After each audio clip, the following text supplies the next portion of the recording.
Yo lamento porque pensaba... Tenía que hizo el periódico. No, es que pensaba cuando estaba Javier, me hacía pensar que existen las bendiciones, realmente. Y también me hizo pensar que las bendiciones no solo vienen del cielo, ¿no?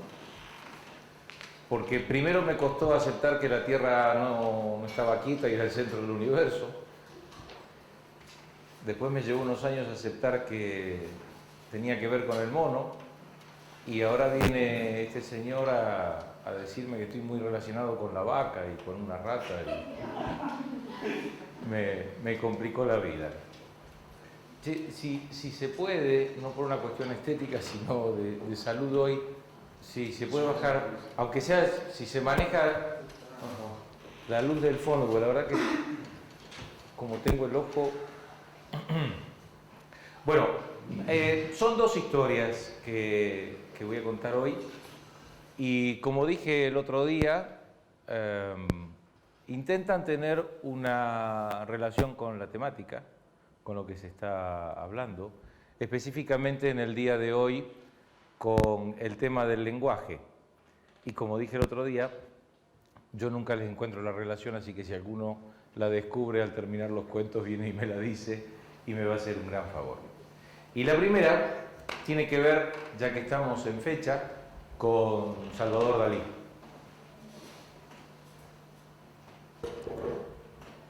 Salvador Dalí, como todo hombre, nació, y como algunos estuvo desconforme con su nacimiento, o con la forma de su nacimiento, y como muy pocos hombres, se dedicó a cambiar, a intentar cambiar las condiciones de su nacimiento. Y rebelde en su sentido más amplio, renegó de ser el sustituto de un hermano muerto. Y de ahí en más, este gesto signó su vida. ¿Sí? Se crucificó él mismo. Y si el resto de sus actos no podríamos señalarlos como locura, es porque el solo hecho de creerse más apto a darse la vida que quienes se la dieron, ya tiñe de locura el resto de los actos que podamos tener. Y entonces desde ahí, desde esa cruz, se signó a no pisar el césped, a ver el mundo desde la perspectiva que da la cruz, desde la luz del sufrimiento. Así fue como se desarrolló y así fue como un día me encontré yo confundido, buscando al Salvador, a mi Salvador. Y entonces me decidí a visitar a Salvador, ya post-mortem. Para hacerlo, tuve que bajar a los infiernos. Entonces, sabiendo que me iba a encontrar con el cancerbero, me llevé 10 kilos de carne, un collar muy bonito y una perra alzada para que se entretenga el can y me deje pasar. Y al empezar a recorrer, fue muy fácil encontrarlo. Lo encontré muy fácil porque descubrí que Salvador tenía un trato preferencial en el infierno. Si entendemos lo que es un trato preferencial, si el que lo está dando es Lucifer. Y a poco de recorrer lo encontré ahí. Tenía un espacio muy grande para él. Telas para pintar, pinceles. Tenía grandes pantallas que continuamente mostraban cómo el mundo lo reconocía y lo veneraba. Tenía mucho oro, riquezas, una cantidad de adulones que continuamente le decían maestro, maestro. Y como si faltara algo para que tenga su propio universo, un alcahuete, un correveidile, que continuamente le contaba de la ausencia de Gala y de los amoríos que ella tenía con otros jóvenes. Tenía todo por lo que había peleado en su vida en la tierra. Y sin embargo, cuando me acerqué al lugar, descubro que Salvador está agachado, con el oído pegado a un parlante, a un altavoz, y con un gesto de angustia en la cara. Un gesto de angustia que se le transmitía a todo el cuerpo. No podía salir de ese lugar. Yo me acerqué y le extendí la mano pensando que si le ayudaba podía salir de ese lugar de sufrimiento. Porque en ese parlante, en ese altavoz, solo se escuchaban 3 palabras, monocorde y repetidamente. Solo 3 palabras. Cuando le extendí la mano, Salvador me hizo un gesto de que me acerque, como para entender qué le estaba pasando. Entonces, en esa posición incómoda, yo me acerqué y pegué el oído a donde él lo tenía pegado. Y ahí escuché, monocorde, triunfante, muy bajo, que apenas se le escuchaba, la voz de Lucifer que repetía: sí, estabas loco, sí, estabas loco. Me quedé un poco angustiado y salí lo más rápido que pude del infierno, y cuando salí me di cuenta que mi salvación estaba en prestar atención a cualquier mano extendida que se cruzara en mi camino.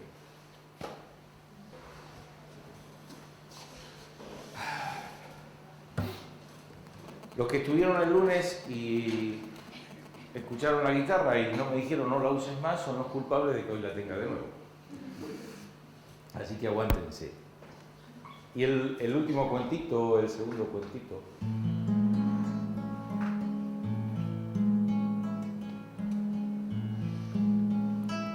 Y uno se cree que los mató el tiempo y la ausencia, pero su tren vendió boleto de ida y vuelta, como casi todas las cosas que nos pasan. Aquel martes estábamos en el bar, como todos los martes de los últimos 15 años. Somos un grupo de escritores empedernidos, fascinados por la palabra. Y como los últimos 15 años, todos los martes nos juntábamos en Ojalá. Quizás lo que nos había llevado ahí era el nombre del bar, Ojalá, que así sea. Éramos 7, pero cada tanto, 2 o 3 veces al año, ese número mágico se convertía en un diabólico 6, porque Gregorio se iba a recorrer el mundo por cuestiones de trabajo, muchacho nos decía. Y entonces nosotros fingíamos a su regreso que lo habíamos extrañado demasiado, y Gregorio, cómplice en esta historia, hacía como que pagaba sus culpas. Con eso conseguíamos algo importante. Gregorio estaba obligado a conseguir una historia del mundo. Y ese martes era el martes que llegaba Gregorio y todos estábamos muy expectantes. No solo por su regreso, sino por la historia que él traía. Gregorio llegó al bar y muy serio nos dijo: malas noticias, no pienso escribir más. Nosotros nos quedamos sorprendidos, justamente nos convocaba nuestro amor a las letras. Y sin que hiciera falta que le preguntáramos algo, ya con nuestros gestos, Gregorio dijo: les voy a contar. Estaba caminando yo por Florencia y se acercó un viejito que me contó la historia del escritor, y él me la contó como cierta, y como cierta yo se las voy a contar esta noche. La historia decía lo siguiente: aquella noche, como todas las noches de todos los días, de todas las semanas, de todos los meses, el escritor maldijo su condición. Escritores han sido Cervantes, Shakespeare, Borges, pero yo, un pobre fracasado de las letras, que me tengo que limitar a traducciones y gacetillas para poder pagar el guiso barato del otro día, y a veces alguna botella de vino, como todas las noches, de todas las semanas, de todos los meses, de todos los años, elevó su oración pagana: Señor, una sola obra donde pueda hacer, una, nada más, donde pueda hacer. Aquella noche, como otras noches, un travieso ángel pelirrojo se escapó del cielo después que cerraron las puertas. Se dedicaba a recorrer la noche para hacer concesiones tramposas a los melancólicos que elevaban sus oraciones a la noche. y escuchó la oración del escritor. Una obra donde pueda ser. El ángel, con cara de travieso y su pelo colorado, dijo, concedido. El escritor sintió como un temblor, una fuerza que le nacía de adentro y empezó a escribir. Y no sabía qué. No tenía noción. No controlaba lo que escribía, pero escribía. De repente se dio cuenta que sus piernas estaban muy livianas. Como que no las sentía. Y al hacer así, se dio cuenta que sus piernas habían desaparecido. No pudo evitar el impulso y siguió escribiendo, y ya la cintura le había desaparecido. Y empezó a comprender que lo que iba saliendo de su cuerpo, lo que iba desapareciendo, iba trasladándose al papel. Aunque comprendió esto, no pudo parar el impulso de escribir. Y siguió escribiendo y se acomodaba como podía en la mesa, se tomaba de esa mesa manchada de grasa y de manchas de vino y de suciedad. Casi sobre el final de la obra, del escritor solo quedaba la mano, donde quedó tomada la lapicera, que a último momento, cuando tocaba el momento de la firma, resbaló de sus dedos haciendo un garabato. Y quedó la obra, y no quedó el escritor. Y a la mañana, cuando la casera vino a golpear la puerta, como tantas mañanas, tratando de cobrar su renta atrasada, encontró sobre la mesa un papel escrito y ni rastros del escritor. Seguramente se había escapado a la noche para no afrontar la deuda que tenía. Los editores estuvieron años buscando a ese maravilloso escritor que había sido capaz de escribir una obra tan maravillosa, años buscándolo para contratarlo, para pagarle, pero nada se supo de aquel escritor que seguramente la noche anterior había visitado a este fracasado, a este inútil de las letras. Así fue como el escritor nunca pudo ver su sueño cumplido, aunque sí lo sintió en su piel. Y así fue como Gregorio esa noche nos contó que había decidido a no escribir más. Nos quedamos en silencio, un poco temerosos, hasta que Antonio, el más bromista del grupo y casualmente el que escribía obras más trágicas, levantó su copa de vino y dijo, ¿qué importa la muerte por una buena obra? Y los 7 brindamos, coincidiendo con él. Lo que quieran, ¿sí? Bueno, pero para este, que me parece un buen cierre de contada aquí, lo que le voy a pedir es un segundo, nadie tiene que decirlo en voz alta y todo, pero sí un segundo, que cada uno piense un deseo. 1, 2, 3. Pero sí que lo piensen, no lo van a tener que decir, ni que contar, ni que hacer nada acá adelante. Es una cuestión individual de cada uno, que cada uno piense un deseo.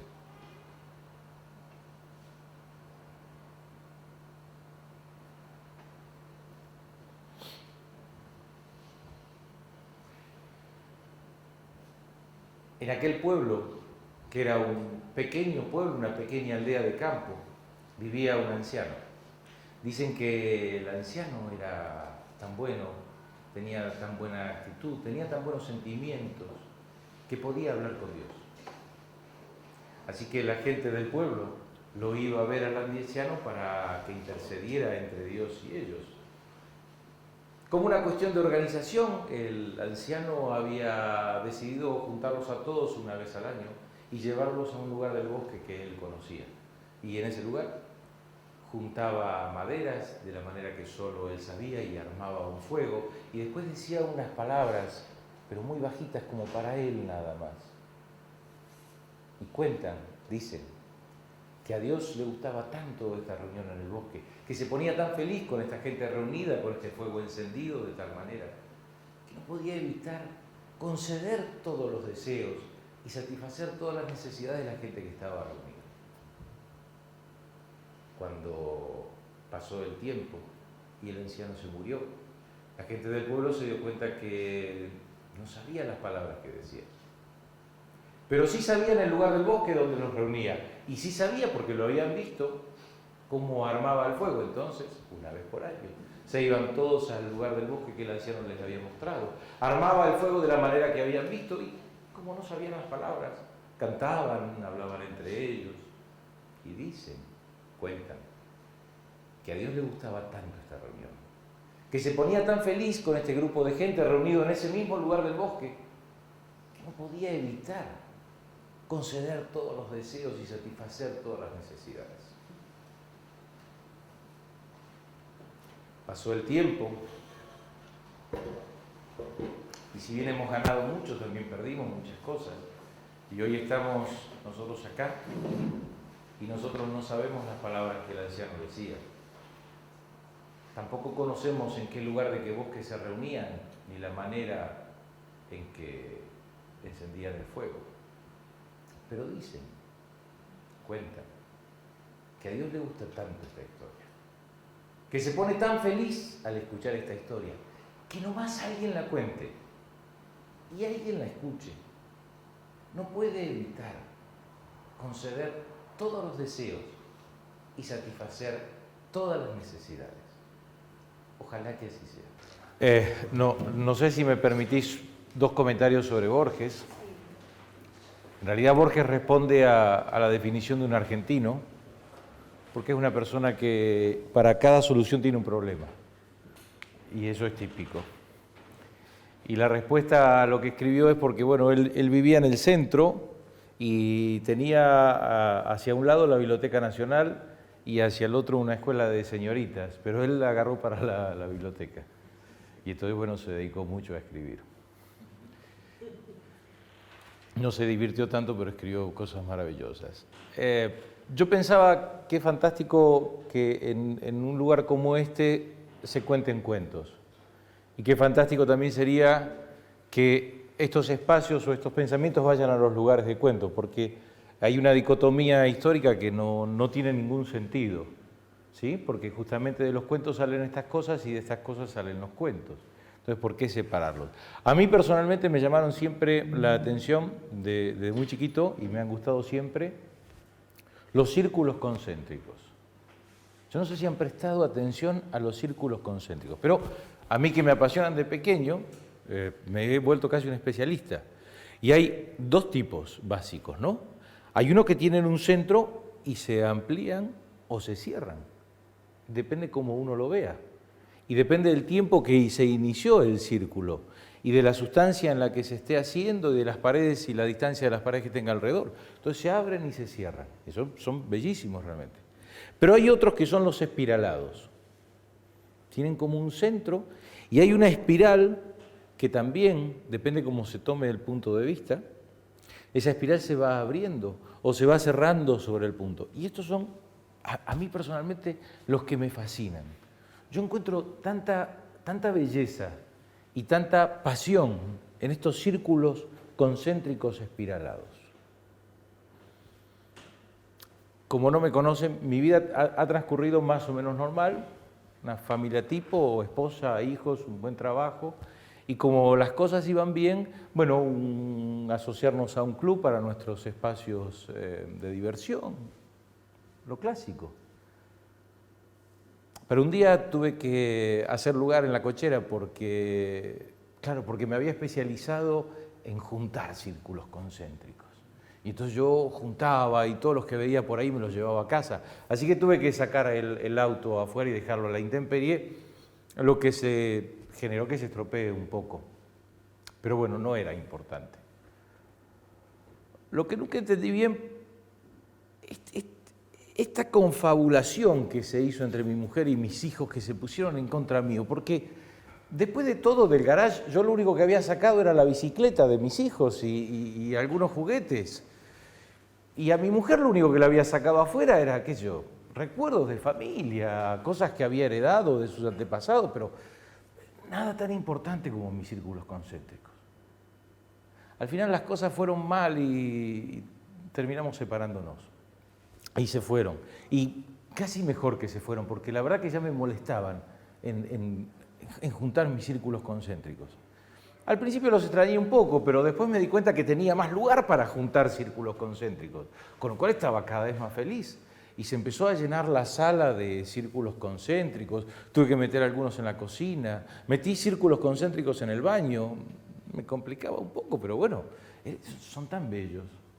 Mis amigos empezaron a dejar de visitarme, pero la verdad que con amigos así no me interesa que me visiten porque querían charlar conmigo, querían intercambiar cosas, en lugar de entender la belleza, la pasión de quedarse mirando los círculos concéntricos.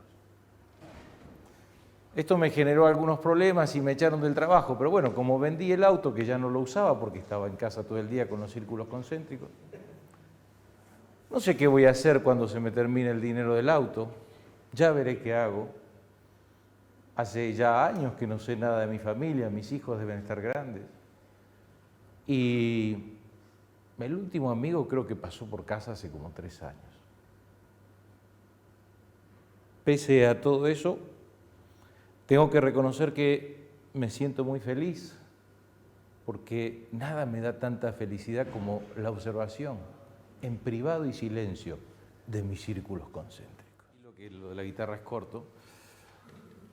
Y ahora sí, una pequeña introducción para contar un pequeñito cuento de Borges y terminar con esto, ¿no?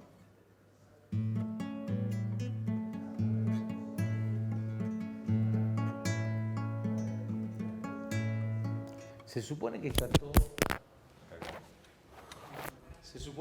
todo relacionado. Es como acá, los cuentos, la música y lo que dice la música. Y si le encuentran alguna relación, me encantaría que me la cuenten después, así me entero.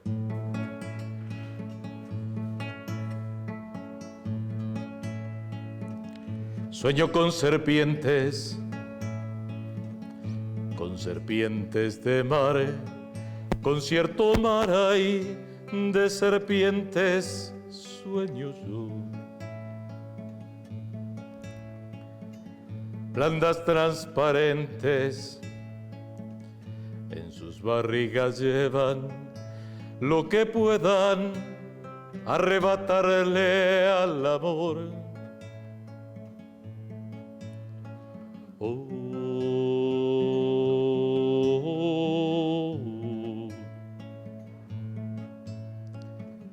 la mato y aparece una mayor. Oh,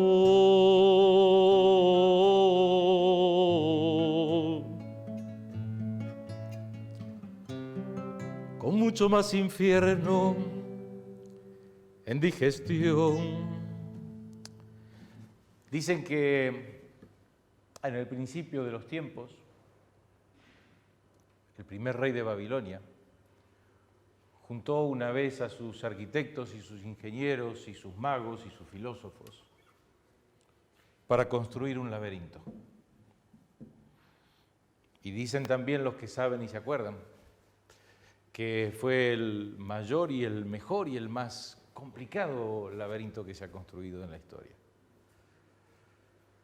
Y pasado el tiempo, a este rey de Babilonia fue a visitarlo un rey de Arabia. Y el de Babilonia, para burlarse de la simplicidad a su criterio del rey de Arabia, lo llevó a pasear por el laberinto y ahí lo dejó y se fue. Y pasaban las horas y el rey árabe no podía salir. Estaba trabado entre escaleras, puertas. Así que en un momento el rey de Arabia miró hacia el cielo, invocó a Alá y le pidió ayuda, y así fue como encontró la salida. Y en lugar de tener alguna reacción contraria contra el rey de Babilonia, le dijo que esperaba que en algún momento la justicia de Dios lo llevara a él, a Arabia, donde él tenía un laberinto mucho mayor y mucho más complicado. Cuando el rey de Arabia volvió a su tierra, organizó a sus capitanes y volvieron a Babilonia, y quiso la suerte y la capacidad militar que derrumbaran todas las murallas y que atraparan con vida a este rey babilónico. Ya en su tierra, el rey de Arabia, lo subió a un camello, lo ató y lo llevó por el desierto 3 días. Y al tercer día lo desató del camello y le dijo que él no tenía un laberinto con puertas de bronce y paredes y cosas complicadas, pero que este era su laberinto. Y simplemente se fue. Y el rey de Babilonia quedó ahí y murió de sed y de hambre. Y el rey de Arabia invocaba en cada noche, en sus oraciones, la frase de Alá bendiga a los que se mantienen vivos.